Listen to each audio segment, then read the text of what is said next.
picture of people and people's room in their houses, right? I really like that project. So at the end you collect all these drawings, sort of like personal space of different families, and you then invite everyone that participated to see all the drawings. So like to also, it's like you allow them to see the other spaces of their neighbor through the drawings. And at the end we had a very fun open studio with a lot of fruits, fruits, and people come together looking through the drawing and stuff. So it's nice as a medium to communicate and exchange conversation. This is an example of an artist in residence, Pan Seretanya.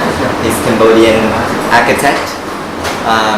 So we thought about not just only working with artists, we want to work with other sort of discipline as well, because it should be more open. Art should be more open.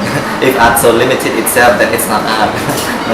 And so we work with him, and he is very interesting person. His project involves like his methodology, not strictly architecturally, but sort of like artistic as well. So that's what we like about him. So he joined our residency, quite a long-term, the first long-term residency we stay about 4 months, and he did a lot of research. He works with architectural students and collect a lot of information from the residents and the building. So he's building this sort of like history or genealogy of the white building and the neighborhood, and how the neighborhood changed over time, architecturally, but also how people live changed over time as well.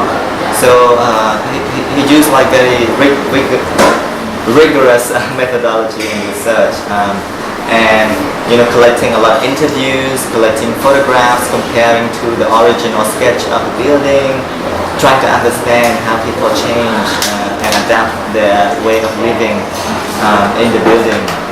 And he talked to young people, to older people. So throughout the project, he engaged with so many people in the project, in the residence, so many people, and also trying to learn from the residents about how they want to envision their neighborhood, how they want to see their neighborhood. So sort of how we think about possible renovation project or something like this. So this is an artist from Vietnam, Nguyen Thi Thanh Mai. She's very shy. She's a studio-based artist, and she told me too, like, I'm very shy, I don't like talking. So like we invited her for something interesting and to join the residency, and she said, oh, I don't know what to do, I cannot talk, I cannot speak Khmer. Well, what should I do in this residency? And then we were talking about, so like, there are some Vietnamese community living in Cambodia, so you may be interested in maybe researching about them or something. And so she got to be like, okay, let's find out. And so she went to do a research with the Vietnamese community living on Tân Lê Sa, near Siem Reap province. And very interesting because, like, she speaks Vietnamese, she connects immediately. And so this is quite sensitive issue, like, in Cambodia, it's about migrant, but in particular Vietnamese migrants is like a heated topic and very politicized, and politicians use that a lot. Racism and migrant policy that discriminatory toward Vietnamese people living in Cambodia. So she went and found out that these Vietnamese community, they just live on the river, so this floating village, and they do not have identification card that they say they are Vietnamese, nor say that they are Cambodian. So they sort of like non-citizen, sort of like community legally. Like legally, they do not have that either both sides. So there's no protection on both sort of like government in both states. So and they live under sort of like threat by the police, new police, this sort of thing. So it involves a lot of corruption and bribery and all. So she went to study and found out so many things about this community, and one of the works that she made later, this ID card. So she made her own ID card to the people, a new ID card for the people. And this project later developed. She came back again to continue after the residency and developed to a larger body of work and exhibited in both Vietnam and Cambodia. So we interested in like this sort of like residency as an opportunity, not quickly to exhibition, but to start developing ideas, research, and want to let them should continue that idea to be bigger for their later project. This is Anon. He did sound workshop. So there are not, almost there is no one working with sound in Cambodia. Maybe a couple, but so I find that yes, we need some sort of like, you know, conversation and sharing about sound art, sound working with sound.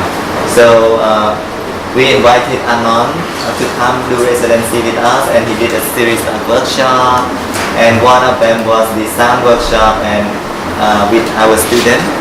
And so we built this sound bicycle and this microphone and this sort of system where the student would go around the neighborhood and basically talk to their neighbors and sort of collect the interviews, and then the sound will capture and go into the system, and they will replay in the speaker, but it overlaps, so the sounds like a protest. Something like so like sounds like a protest, and so they ran around through the building, and then people were like, what the hell? So sort of like to stir up a little bit something around and to create conversation in the neighborhood. The last one we also work with students, so the residency not just artists but also like students, because we want to also have time to make them think a little bit in deep in sort of like proposing new work or something. So Danite and Sambo, they both students of Social Art Project. They study, and we see that, you know, there is a opportunity for them to develop a little bit stronger. So we also hosted them in the residency, and after they more like, you know, into it and they like it and they continue making work. So it's very encouraging, encouraging for me.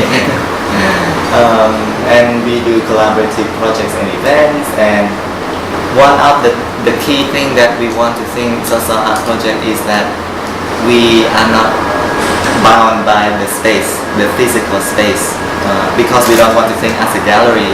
Therefore, we don't want to think it as something so restricted to space, our studio. So while the studio used for artists in residence, artist talks and some events, but most of the events, many of the events, we use the whole neighborhood. So try to think about using the existing communal space in the neighborhood to become where art can happen and people can come together in the process. And so one example we did, that was in our studio in 2011, the Sounding Room project. So we work with musicians, craftsmen to design and build new sound and music instruments and in our space. And after we do improvising collaboration with dancers, with some other music students to build sort of like to create a performance together, like music and dance together, all improvising. But after that project we thought, people are still intimidated to come into our space, so we went out to people instead. So we did screening, photo exhibition under the stairways, this a screening space. Actually, it's a coffee shop, so turned into a community cinema. So people come and see the video, or a hair salon. Put the video on their TV. Usually they all be turned on TV, seeing soap opera, entertaining clients. So they put the video.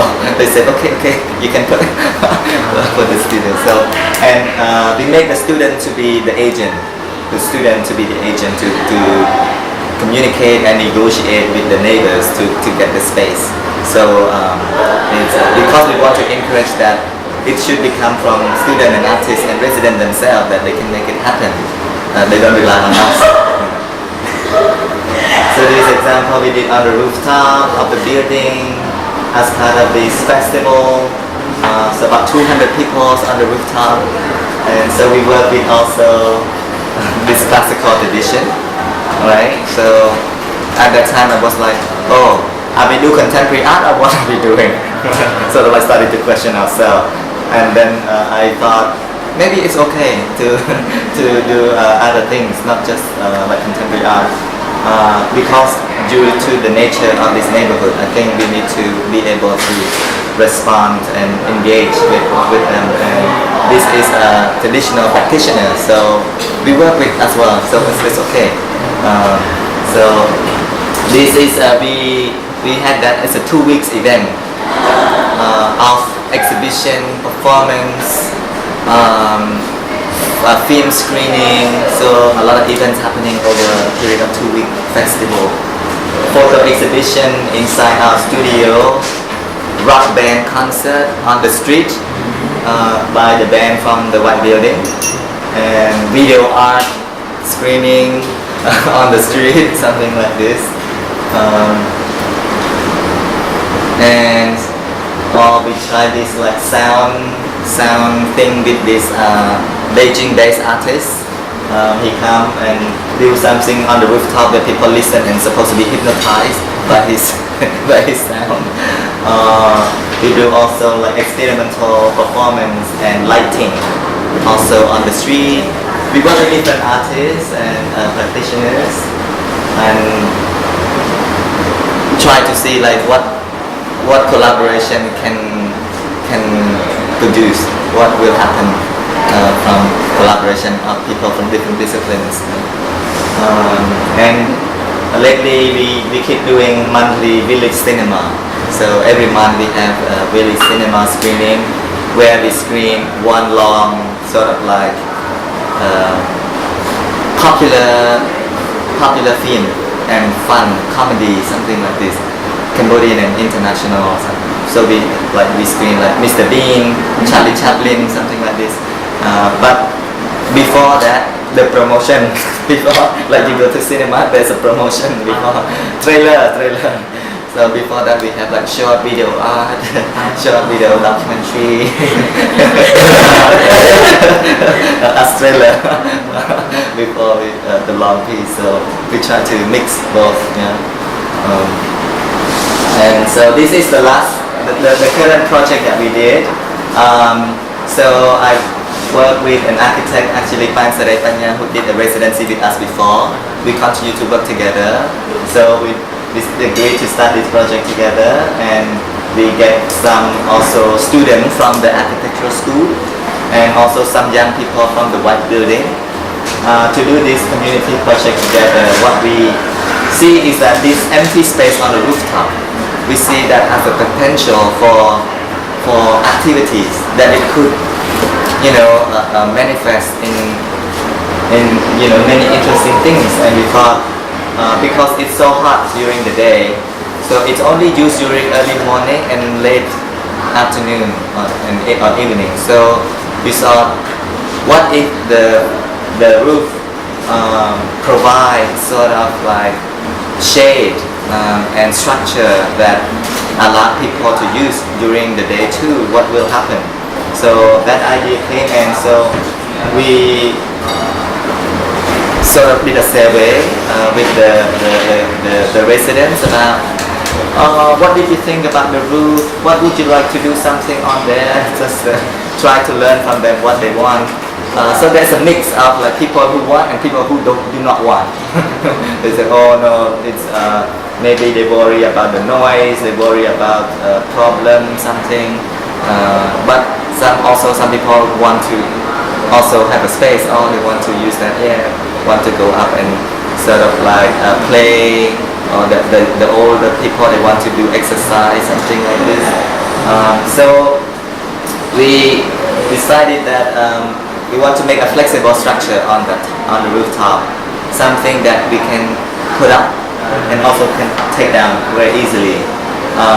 Then something that also like open, like sort of like transparent, open, but provide shadow. But for two main targets people to use is young children and also elder people, because they are the one who currently use the rooftop. So the young one can play and also study, and the old one can do exercise and like hang out. So okay, we still in the design process. Now we still design process. So hopefully we get that finished in June, and we'll host a series of events in that structure. So both we want to see what the response from the community, how they use the space, but two, also we invite people or artists to do something specific there as well, so to create some sort of more activities. Yeah, so a bit too long, sorry, I should stop soon, but this is the last one. So everything we collect and gathered into the archive. This is another room underneath our studio where we work as an office, but also as a permanent sort of like archive resource where people can come and see. And my team member Hanat on the bottom left, he is in charge of the archive, and he has been living in the neighborhood since he was very young, so he knows the people. So his role not just collecting, documenting, but also think about how to connect with people in the neighborhood, and that they contribute to building the archive with us as well. So he's been like engaging with the community class, with the children, but also with the older people, collecting interviews and collect family photos. That they have family photos in the neighborhood. So we scan and then burn into DVD for the family, but also that photo will go to the archive. So, and on the top is the events that we did. So some material, or when we have some new materials, we tend to host in events and screening the new material. And this one we did in a park with small TV in the park near the white building. And so the kids who come to play in the park, or the older people who come and feed their children dinner, they like to come here. So we try, and it was interesting because the kids responded very well. They were like watching, and they were like talking, and I don't know what happened, why they come to have the plastic stool, plastic chair, and then they grab plastic chair and gather, and then they would storm to the next TV with their plastic chairs. So I thought, oh, that's an interesting interaction. So you all can go to whitebuilding.org to find audio visual materials that produced by artists and art students at the White Building. Most of them, they sort of like relate to social art projects, but some not related to social art project, because when we see like some other material about the White Building, we ask them to also contribute as well. So mostly it's a contemporary material, but slowly we will insert like historical archives as well in there. So for example, this one I invited previous student artists, anyone who has worked or engaged with social art project before, to develop, create new narratives from the archive.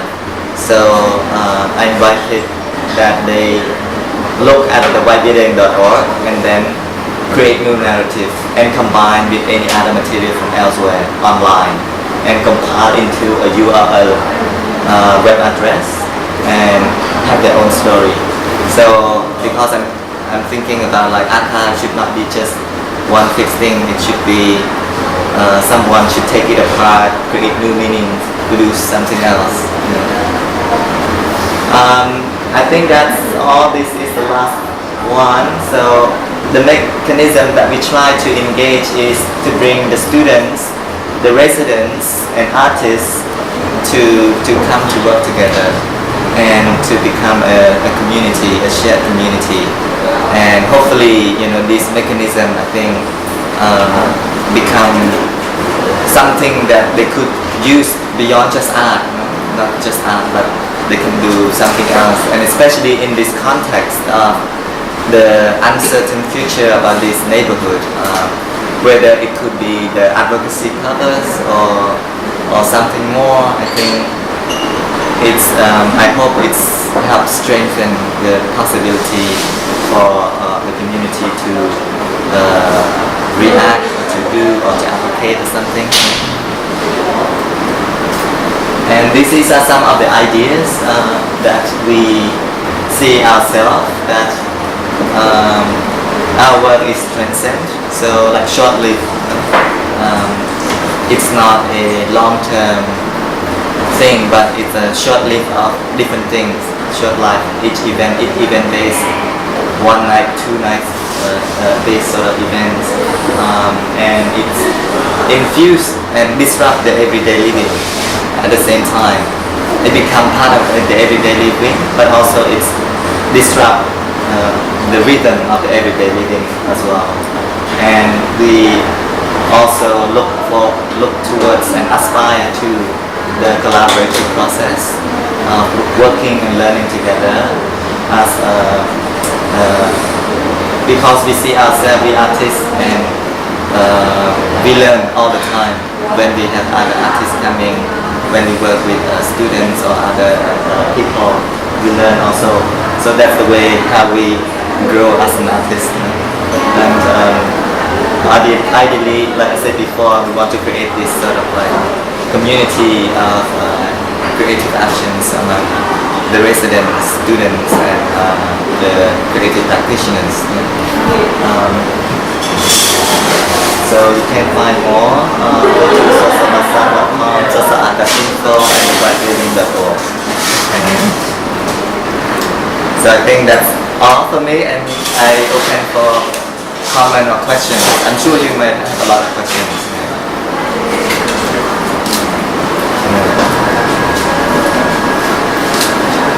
Shannon.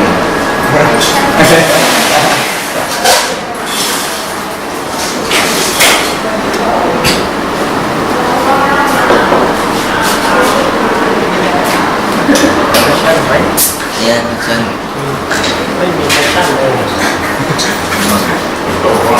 yes. It's probably more of a comment than a question. Yes. I like how you inserted the sort of new show reel before. You kind of like it's like soft propaganda or something. Yeah. You sort of you know what they want, but you got to give them something else. Yeah. So, there seems to be this push pull where, I guess I'm curious about also like the hairdressers. What's the artist's response to and the viewer within that? It's like people getting their hair cut. After seeing that and the whole process, what's the outcome? Right. So a very good observation. Yes, actually, we try both way. Like the medium or the way we engage with in the neighborhood, we look at mediums that they're familiar with, like they know, they're familiar, and maybe they like. But also we try something a bit weird and strange and different to like both at the same time. Try to insert and sort of like merge them together. So I think that's I think that is part of the learning process. I think at first